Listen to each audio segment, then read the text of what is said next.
Lebih dari 100 rudal balistik dan puluhan drone diambil dari lokasi peluncuran di seluruh Iran, termasuk Tabriz, Khoramabad, dan Bandar Abbas.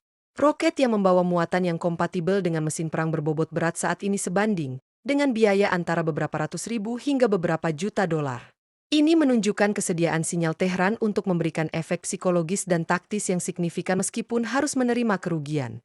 Sirene serangan udara membangunkan banyak warga Tel Aviv, Yerusalem, Haifa, dan Petah Tikva dari tidur mereka, sementara awan roket di atas Israel menyapu wilayah udara. Meskipun sistem pertahanan Israel berhasil mencegat sebagian besar roket, sejumlah lusin roket berhasil menembus perisai pelindung. Beberapa mendarat dengan berbahaya dekat fasilitas penting, seperti konsulat AS di Tel Aviv.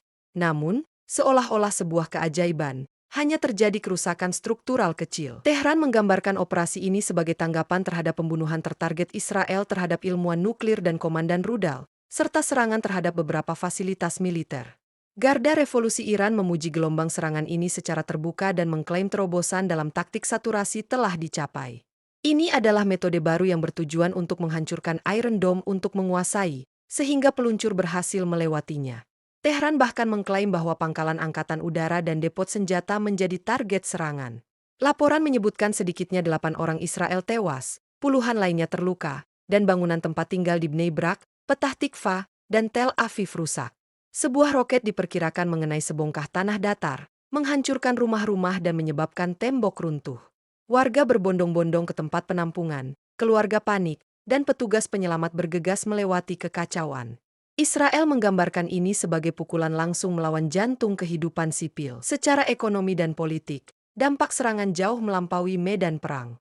Perwira tinggi rudal Iran memimpin serangan paling komprehensif ke wilayah Israel dalam sejarah. Operasi dibagi menjadi 6 bagian yang telah dijadwalkan sebelumnya, dengan gelombang terkoordinasi selama periode tertentu dari 10 jam. Ini termasuk serangan udara, roket balistik, rudal jelajah, dan pesawat tak berawak kamikaze. Satuan Islam Garda Revolusi bekerja sama dengan sel intelijen di Irak, Suriah, dan Lebanon untuk mengordinasikan target, kondisi cuaca, kesenjangan radar, dan parameter peperangan elektronik sebagai matriks serangan langsung. Brigade Rudal Iran meluncurkan tembakan yang tidak membabi buta, mengurutkan setiap peluncuran untuk melindungi Israel dari penyelidikan jaringan pertahanan udara, kelebihan beban, dan penetrasi. Gelombang pertama dimulai dengan gerombolan drone Shahed 136 kamikaze. Murah dan dapat dibuang, drone ini digunakan oleh beberapa platform seluler di Iran bagian barat dan mungkin berasal dari wilayah Irak yang dikendalikan oleh PMU, terbang dengan mantap menuju wilayah udara Israel. Masing-masing drone seharga $50.000 menarik perhatian, menghabiskan baterai Iron Dome dan membanjiri sistem radar Israel, sehingga memaksa mereka untuk mengungkapkan pertahanan dan rudal pencegat sebelum ancaman sesungguhnya terjadi. Setelah itu, Iran meluncurkan rudal balistik FT-110 dan Zolvergar, yang merupakan sistem berbahan bakar padat dengan jangkauan 300 hingga 700 km. Roket ini dikenal karena kecepatannya yang tinggi dan pola penerbangannya yang tidak dapat diprediksi. Beberapa dari mereka dilaporkan dilengkapi dengan ujung pemisah untuk mengacaukan algoritma intersepsi selama penerbangan. Kemudian datanglah rudal jelajah, SUMAR dan PAW, yang merupakan senjata jarak jauh yang bergerak rendah di atas tanah dan dirancang berdasarkan KH-5 Rusia, menyeberangi sungai Yordan dan wilayah udara Irak setinggi puncak pohon. Tujuan mereka adalah fasilitas infrastruktur berkualitas tinggi, sistem komunikasi, hubungan pertahanan udara, dan markas militer di Israel Tengah. Karena permukaan pemantul radar yang rendah dan deteksi radar yang tertunda, mereka termasuk ancaman paling berbahaya saat malam. Platform yang paling tidak biasa yang digunakan oleh Iran mungkin adalah Kaibikan Rudal, sistem balistik generasi ketiga yang dapat mencapai kecepatan lebih dari Mach 5. Meskipun ini belum dikonfirmasi oleh sumber Israel, pejabat Iran mengklaim bahwa beberapa dari mereka telah ditembakkan dari lapangan terbang militer di Negev. Senjata-senjata ini memiliki kemampuan manuver kendaraan masuk kembali dan tingkat kekebalan yang tinggi terhadap gangguan. Pilot Israel dilaporkan sementara mengganggu GPS dan melakukan radar ghosting, kemungkinan oleh pengacau seluler yang dioperasikan oleh Hizbullah di Lebanon Selatan. Dampak-dampak ini memperburuk waktu reaksi dalam akuisisi target, sehingga beberapa roket berhasil melewati pencegat. Iran menyerang sesaat sebelum fajar, memanfaatkan minimnya visibilitas, kelelahan kru, dan kabut laut untuk menyamarkan misilnya. Setiap peluncuran, setiap lintasan, dan setiap tipu daya telah dipikirkan secara matang. Ini adalah serangan terkoordinasi dan berganda, yang bertujuan untuk mengisi kesenjangan dalam untuk mengungkap pertahanan Israel. Langit di atas Israel terbakar. Baterai Iron Dome menembakkan gelombang demi gelombang rudal pencegat Tamir yang mahal, mendevaluasi ancaman yang masuk. Drone Shahed jatuh seperti kembang api dari langit, meledak di udara dengan guncangan, dan puing-puingnya berjatuhan di jalanan kosong.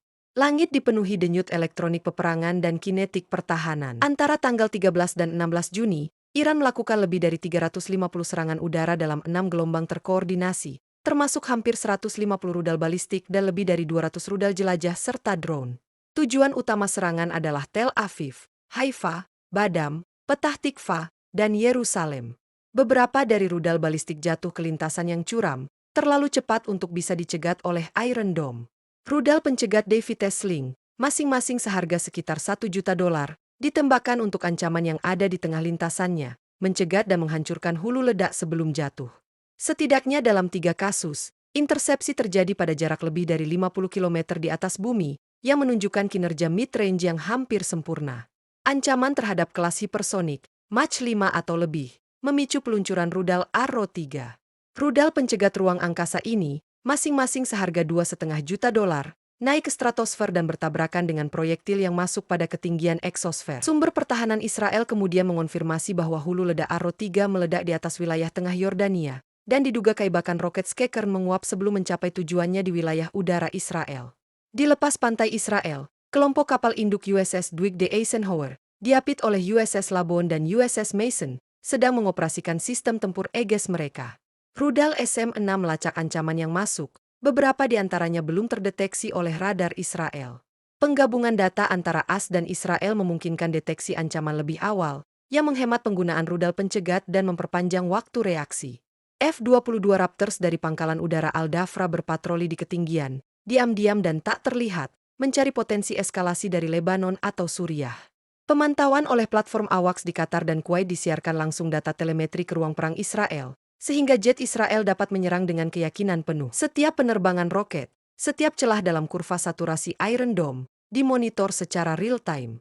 Di Negev, F-15 adalah pesawat pengebom utama, dengan setiap pesawat membawa lebih dari 11.000 kg JDM.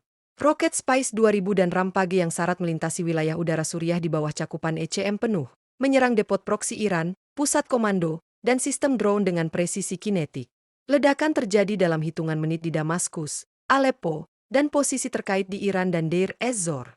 Siber Israel mengganggu kontrol rudal Iran hingga 7 menit, mengacaukan perangkat pelacak dan menonaktifkan sistem radar.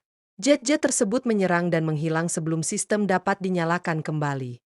C-17 Globemaster terbang dalam waktu 24 jam untuk penerbangan bantuan dari Komando Eropa, mengangkut radar dan modul THM.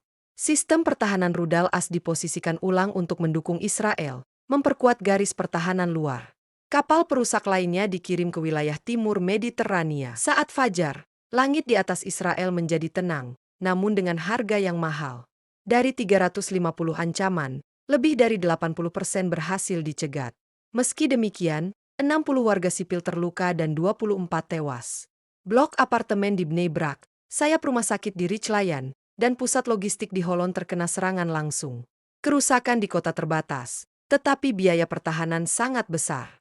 Ratusan rudal pencegat Tamir ditembakkan, dengan puluhan Davites Sling dan Arrow menggunakan 3 rudal, masing-masing dengan harga 6 hingga 7 angka.